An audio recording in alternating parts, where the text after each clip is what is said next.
Welcome back to More Insight. Good morning, good afternoon, good evening. I don't know what time it is where you are, but hey, it's time for more insight. This is insight you can trust because there is more where it came from. I have a special guest with me from LSU to the NBA. He's lived what most athletes can only imagine. He's put in the work, he's endured the pressure, and he's overcome the expectations and the silence when the lights dim. And what separates Tyrus isn't what he made it, is what he did afterwards. He took firsthand experiences and turned it into guidance. Now he's helping college athletes understand the full picture, who they are beyond the jersey, how to navigate the life systems. And he's trying to help each athlete, each person that he comes into contact with, prepare for life after the game.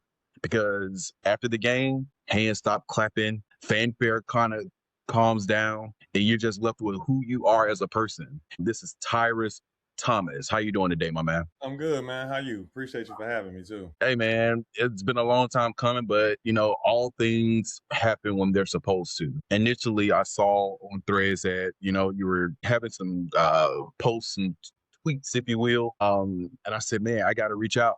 I got to make sure that I do my part in getting his voice out there. And one of the things that I saw when you logged on is that you're a culture builder, and I know we talked about it a little bit before we started. But can you tell me, in your eyes, what is your definition of a culture builder? In essence, it's building the things that make the organization run, right? Mhm. And make those things run when the players are interchanged. So it's making sure that everybody understands the mission, the vision, the processes, the procedures, and that's in any form, whether that's a team, whether that's an organization, whether that's a school, right? Because with anything, for us to have success, we got to have culture. So if you take it just to sport and with basketball, we talk about basketball. When people talk about NBA teams, when they reference Miami Heat or San Antonio, they reference the culture, Yep. right? So it's not about the player that's coming in. You got to adapt to the culture. They know that they're going to have a certain outcome regardless of the players that they bring in because of the culture that they have within those organizations. And so like understanding that, and when you understand how that really works, you can go into any situation and help people change the culture, right? Sometimes people think that they need new CEOs or they need new point guards or they need new players or they need new employees. Now you just need better culture, right? The culture dictates how people act and respond within the organization, within the things that you go through, right? Then it's leadership. Most people try to attack the leadership first, but it's the culture. If the culture is the same, the culture stays in an organization, the coach should stay the same regardless of the leadership. So that's what culture building. So in your conversation, you were telling me about why culture matters. What's your definition of a culture builder? Let me ask you this. What was the moment or the experience that made you realize that you weren't just developing players, but you're actually developing people? Man, our first year, like my first year coaching, we were bad. And no disrespect to the kids that we had, because they all played hard, right? But it was a new school. Well, it wasn't a new school, it was a magnet school. So all of these kids academically excel, and just realistically, the better athletes went to other schools, right? So we knew early on, it's like, look, we might not win a lot of games, but we have to develop what it is that we gonna stand on in year one. And B White we were both adamant about B White's our head coach at the time. And Mm-hmm. like, so that's when we knew, like, all right, what, and we just literally sat for like 2-3 months, like what parts of our experiences we liked, we didn't like, what were non-negotiables, all the things that we were gonna stand on. And so I think fortunately for us, walking into that situation where we had to start from ground zero, literally, Mm-hmm. like when we got to the school, you couldn't pull the bleachers all the way out because they didn't measure the school right. So the bleachers ended up on the floor. Like they didn't care about, Oh man. like, I'm just giving you a perspective of what we walked Yeah. into, right? Like they gave us this big, massive weight room with three fan bikes. So even from our foundation, how hard are we going to have these kids to work in order for us to bring people here to see them and be willing to give them something or donate to them? Because we had to go begging. You know Mm-hmm. what I'm saying? Like I'm only being that candid because I hope that this gets out and people really understand what we went through over there to build that program to what we built it to. People thought with me coming over there and it was a new school that people would just give it. Nah, it wasn't going like that. right? Like, and so we had to really build it from ground zero, and it had to start with the culture. It's amazing that, people don't understand the levels that you all have to deal with, because, while you all are dealing with that, there's a school on the other side of town. Their concern is not your level of concern. They have the weight room with everything and more that you can imagine, stuff that pros have. When you even talk about the gym, it's being funded by someone who went to high school there. How do you maintain inspiring these kids, inspiring these young people? Because when you see what they're dealing with, it can easily be discouraging. I could easily be like, you know what?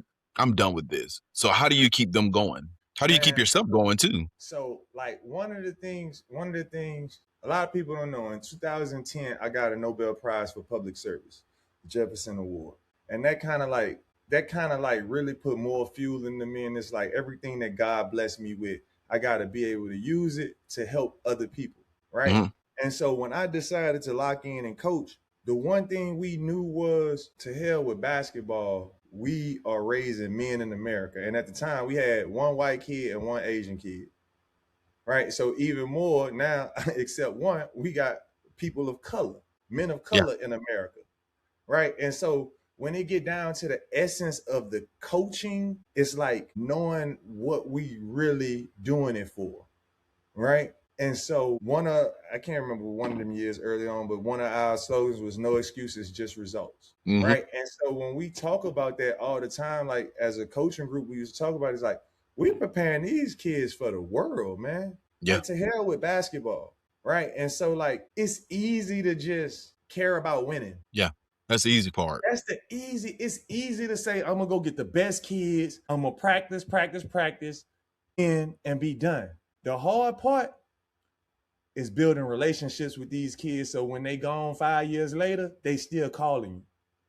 Right? I got a kid graduating in 2022. He just texted me yesterday. He was at a job. Coach, can I use your name as a reference on a job application? Whatever you need, right? But you got some guys who done won state. They went state with a kid 3-4 years, never talked to the kid after that, right? And so it's easy to do that, but when you really got a purpose and you doing God's work, that's when it becomes hard. Right. Mm-hmm. That's when you got to really put your ego and your pride to the side and do what's best for the kids. You know what I'm saying? And so like, when you know that your end goal is to build people, it's easy to get up, because if they hardest days in life, which we know they not going to be. Yeah.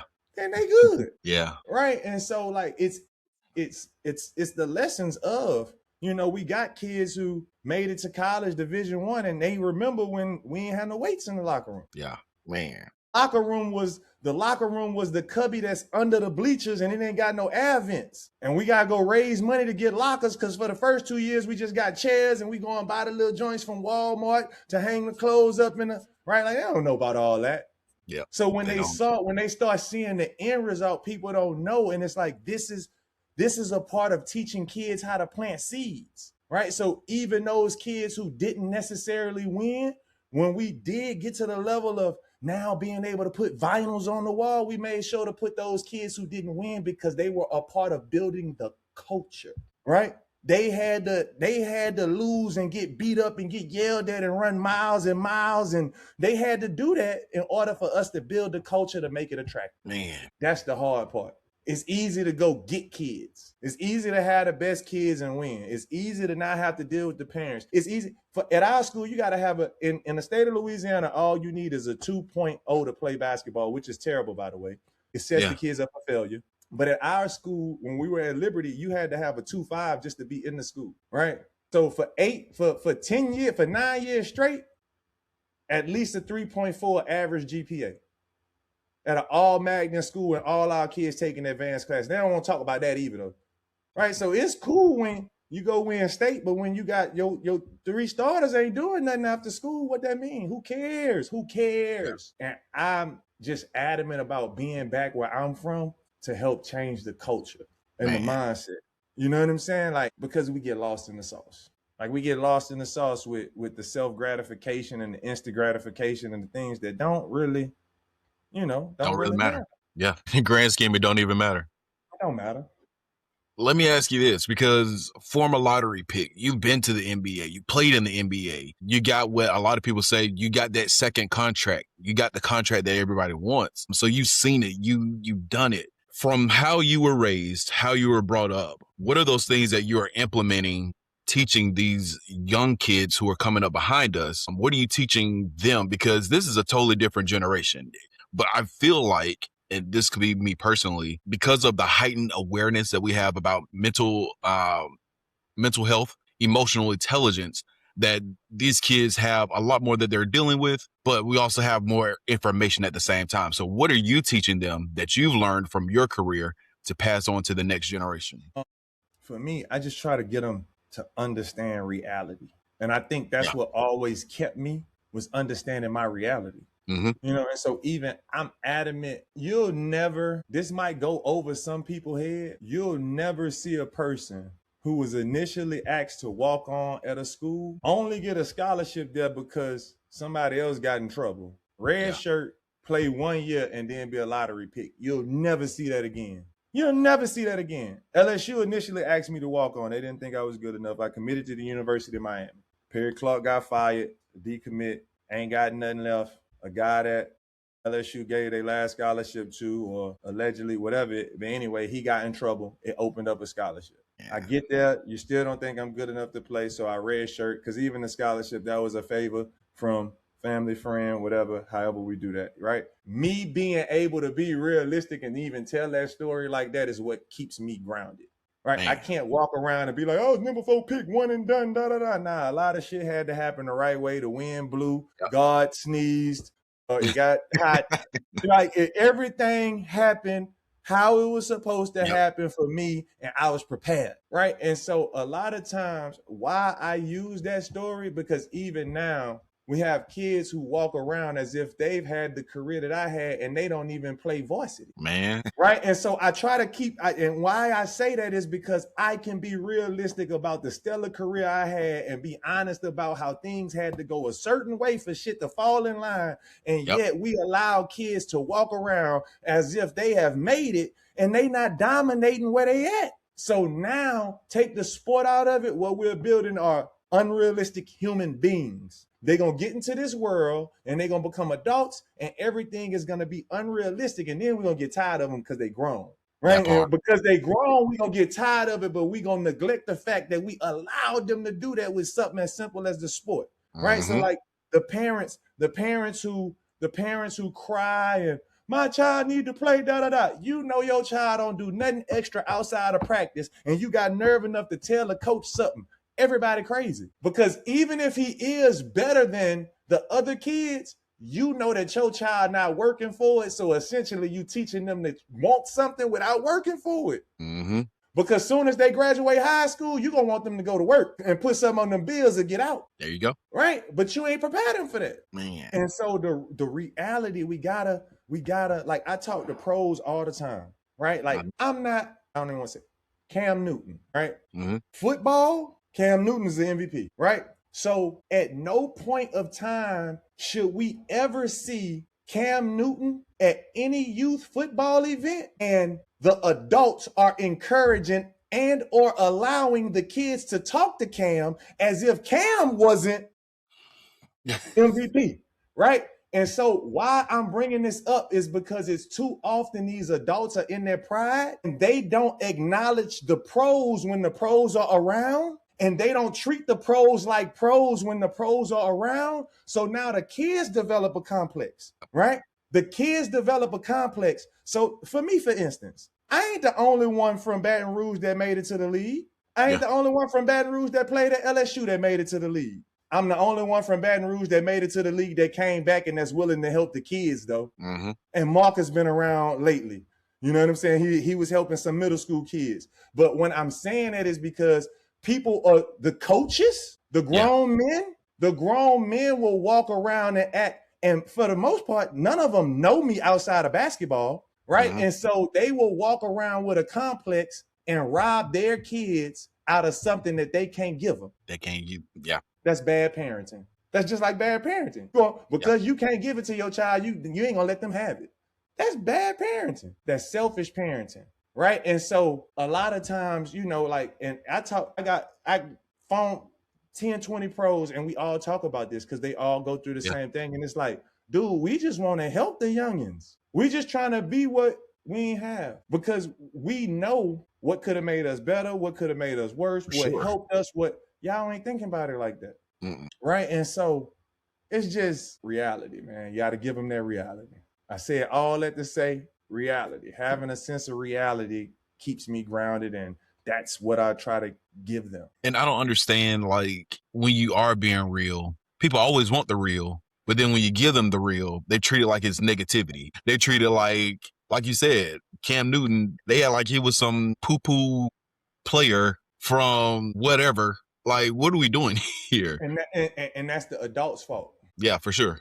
Right? That's the adults who ain't played, sitting around talking about how bad he is. And so now when the kids get around, they can't realize. They don't realize who they talking to or who they're in the presence of. Hey, man, look, my receiver ain't catching the ball. What I need to do? Ask a football question.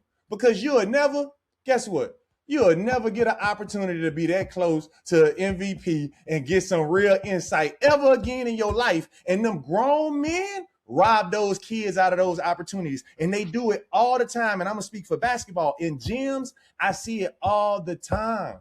I see it all the time. I see it all the time. I see it, and not just here. I see it all the time. Let me ask you something about parents. And I want you to give a message to parents. On your Instagram, you have a quote up there, and it talks about how the D1 lane is tight, but the degree lane is wide open. Help parents understand what that means. It means this. It means that they have about 1,400 colleges. Let's speak for just basketball.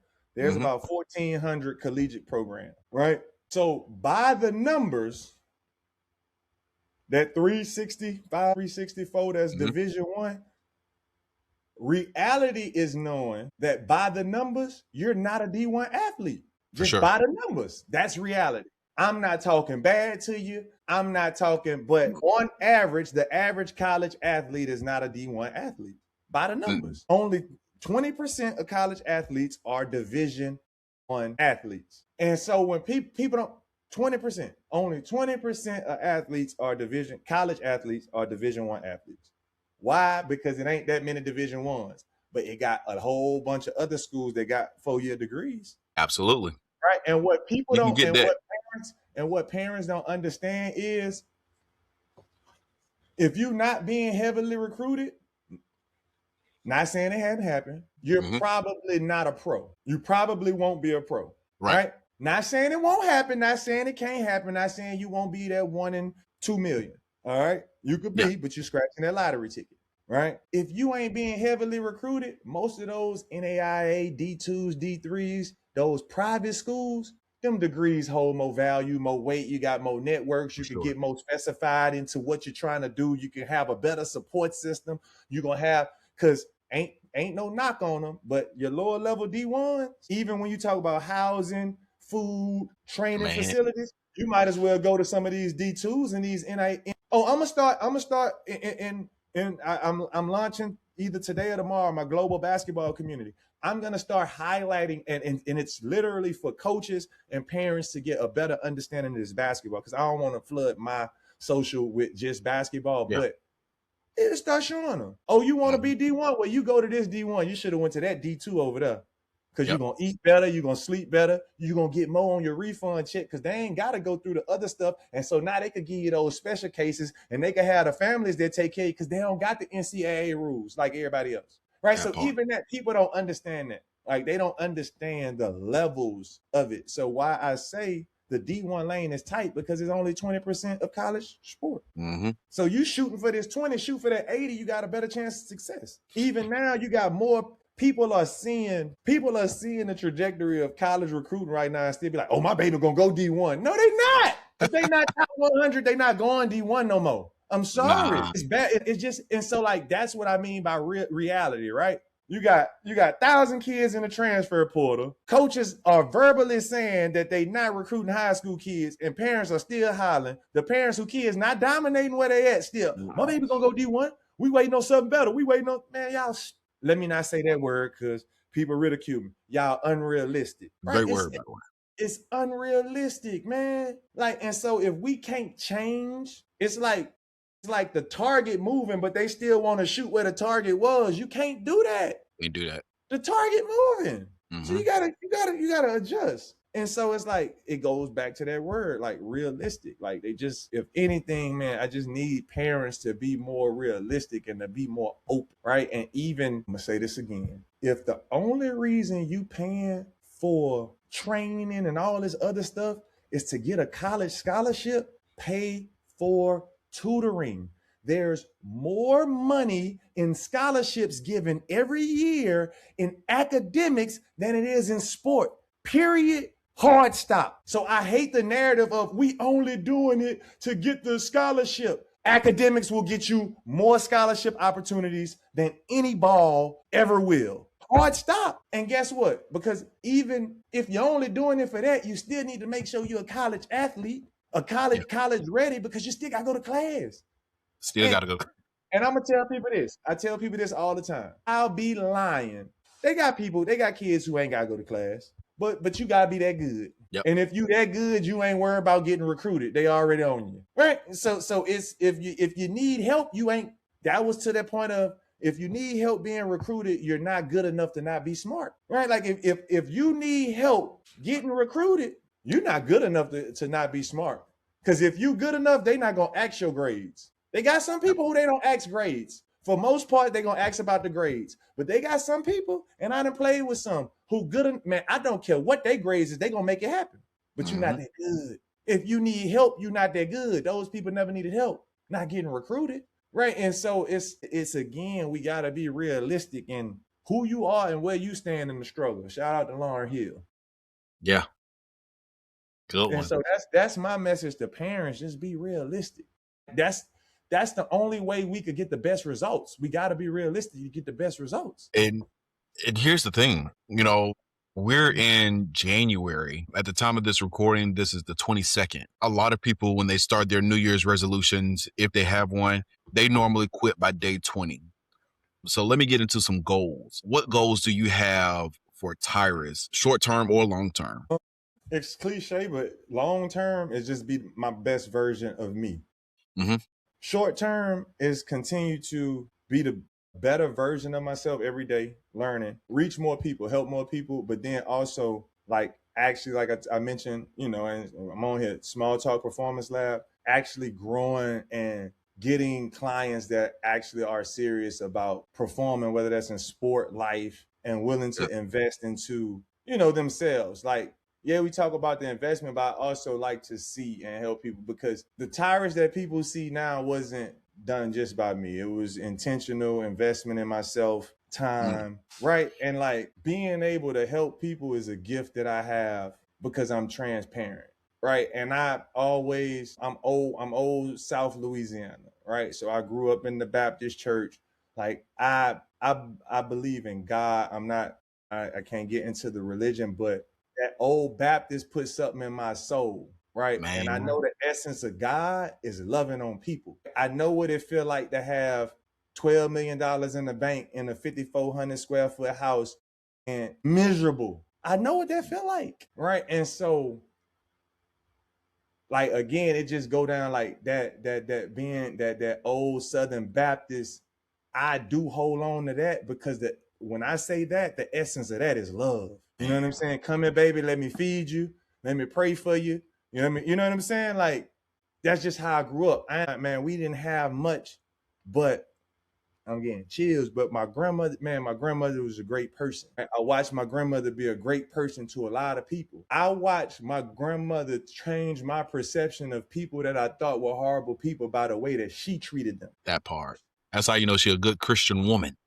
Right? Like, I used to, like, why, man, you can't be that bad if granny talking to you. My grandmother just hugged you, right? And so, like, that's just the essence of who I am. Like, because even, man, people, and we probably double back one time, like, man, I've been through a lot, like, just spiritually and emotionally. You know what I'm saying? Yeah. And, like, God don't want his people to feel like that. You know what I'm saying? And so, and a lot of times we don't know how to get out of those things. You know what I'm saying? Like, and we don't know how to thrive while dealing with those things. I didn't even want to say get out of things, because sometimes we feel like it's like you just got to learn how to go. It's not a hole, it's a barrier.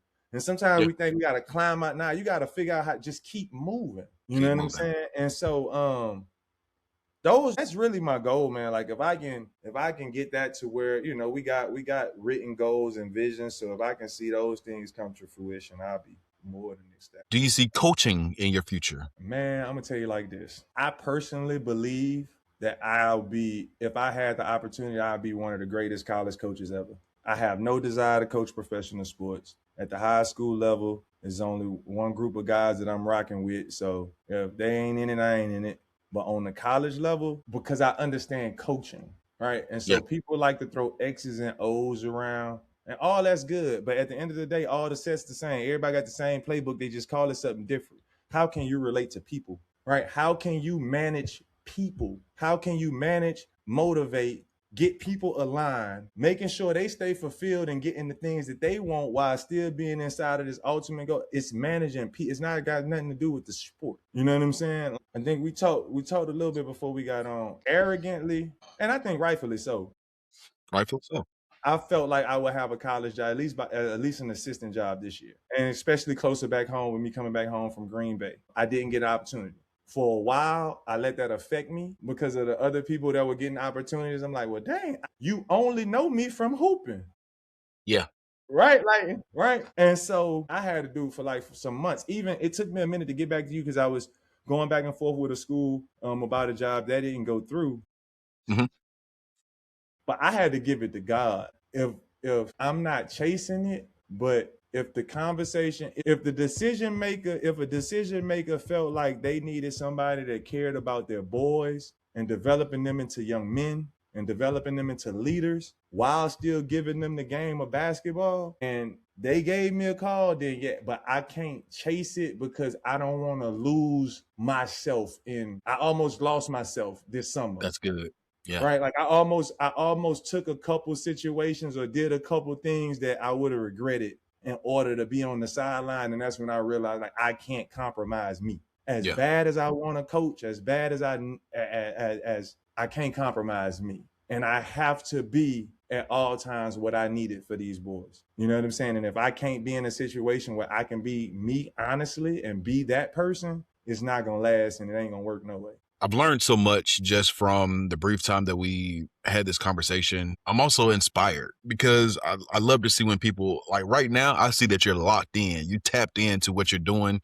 You tapped into like your calling, your purpose, like I told you earlier before. So for me, this is inspiring, man. Let me ask you this. What do you hope for the next generation? Like, what do you want them to be inspired to be? Because I hear that you're saying that you want them to be better people, better men. Actually, let me rephrase that. Let me see here. There we go. Because of the time that we're living in, NIL is like the big conversation. Are you afraid that money will deteriorate the sport, the game of basketball, and ruin people? All right. It's two sides, right?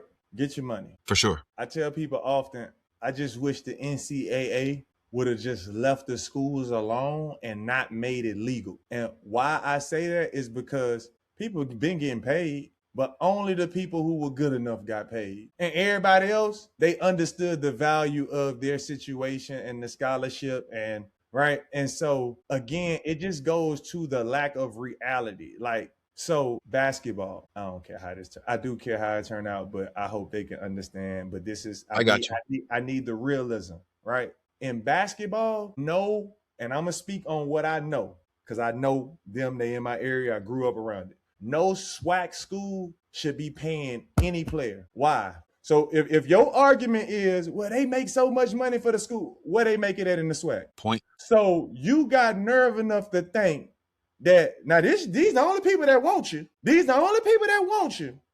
You done went over here and got 100,000 from these people and ain't do nothing. Nothing. Right? You done went got 100,000 from these people. You ain't do nothing.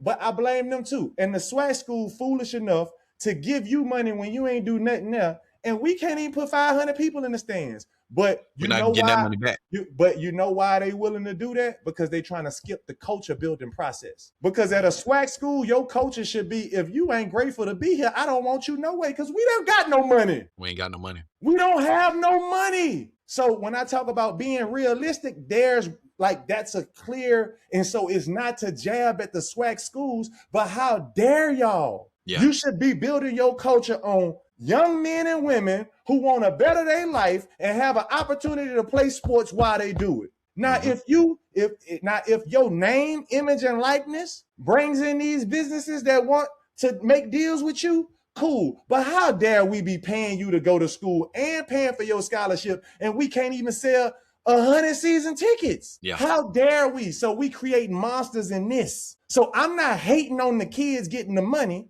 We creating unrealistic human beings in a lot of situations, right? So even when we talk about the kids that's getting the millions of dollars on average, again, because it's so many athletes, the average probably about $1,000 if, and I'll have to fact check this, but so what that means is, you know how many people getting zero? And so people chasing, they doing it with not the ultimate goal in mind anymore, right? It's like to better my situation. So even when I see kids, so for example, just say, I ain't gonna even use names. Just say I got high major A, top 25 school, right? And this top 25 school say, we'll bring you on, but we ain't got no money for you. Kid gonna go to mid-major C because they offer them 50,000. Well, you gotta get that money. Well, watch this. Mid-major C ain't got no 24-hour cafe. They ain't got the weight room. They ain't got the dorm room. They ain't got the training room. They ain't got. So if you do just get those added amenities, that's more than 50,000 anyway. And now you will probably be able to better yourself to either get on the flow or go somewhere else. Like, so they taking the quick hit and not looking at their longevity. Man. You transferring schools 3 and 4 times, not realizing, like, because I made a comment, I was like, well, shit, after you transfer like 4 times, you're probably not gonna graduate. How you gonna say that? How you gonna? Because most people know that most schools require that you get at the minimum your last 30 hours from there. But you don't transfer these many times. So if you come in as a senior and you only got 18 hours left, you're still gonna have to take 12 extra more to get your degree. And you ain't been there long enough for them to guarantee that they're gonna pay for you to go to summer school after the season over. Because you're on your 4th school in 4 years, you ain't built no relationship with nobody. They don't owe you nothing. They don't owe you nothing. It's different if you've been at the school for 4 years, 3 or 4 years, and you need another semester or 2 to graduate. But if you just came here just to hoop, man, I don't owe you nothing. You hoop. You did you, we did us. Yep. Fair exchange ain't no robbery. Transactional. Come on, man. So again, we got to be careful when we doing those transactions, because at some point we going to get the short end of the stick, and you better be ready for it. It look good in the beginning. You know what I'm saying? So like, man, it's just the kids not like, it's just a lot, man. Like this transfer stuff and the NIL, it had added to the lack of reality that our kids are growing up with and having. You know what I'm saying? Like, it's just, it's bad. It's bad. For me, it's bad. To me, it's bad. And it Coach T, but it's bad. I call you Coach T because I want to speak that into your future. And because I don't want to, just call you Tyrus. You're a coach. Yeah, so I want to put that respect on your name. I wasn't going to ask anything about the NBA, but I had to ask this one question. All right, do your thing. What is your current thoughts on the current NBA, the product of the NBA? I'm not a fan of the product. I'm a fan of everything I'm a fan of what's happening for the players. For sure. I'm not a fan of the product. I think like the purity of it is gone, in the sense of really playing a game, right? Like, it's not a game. It's more, to me, it's more of a show now than it is a game, right? Game requires strategy, right? Game requires strategy. It requires tactic. It requires, schemes. It requires things, right? It requires you to have a certain level of cognizance when you out there. Now I feel like everybody plays the same, Grab the rebound, go down the court. So like example, I had to tell the kid, what's the point of being big if you're gonna just shoot the ball from deep? So like, even like strategy of a game, right? Like, there's no strategy no more, right? What happened until like, hey, early, we about to draw the foul, I want to get you out the game. We ain't got to score 1,000 points. I can get you out the game, make you sit down. You out the game. You too stupid to play against me. Right? Like now it's just everybody do whatever you want. Everybody do the same thing. Everybody play alike. Like it's nobody. So it's hard. I think it also makes it harder for guys to separate themselves because everybody trying to play alike. Everybody play like they have a trainer. Yeah. Like everybody play like they have a trainer. So even I don't like the product. I think here's the crazy part. If I didn't spend so much time coaching kids, I probably wouldn't care about the product. But I watch how the product, and so more than the purity of the game, it teaches them to be bad people. They selfish. So like you playing a team sport, but you playing it selfishly, and nobody wants to play a role. So we not preparing them for life either, right? Like nobody. I've never was the man on none of my teams except my senior year in high school. You know what I'm saying? I succeeded by being a role player.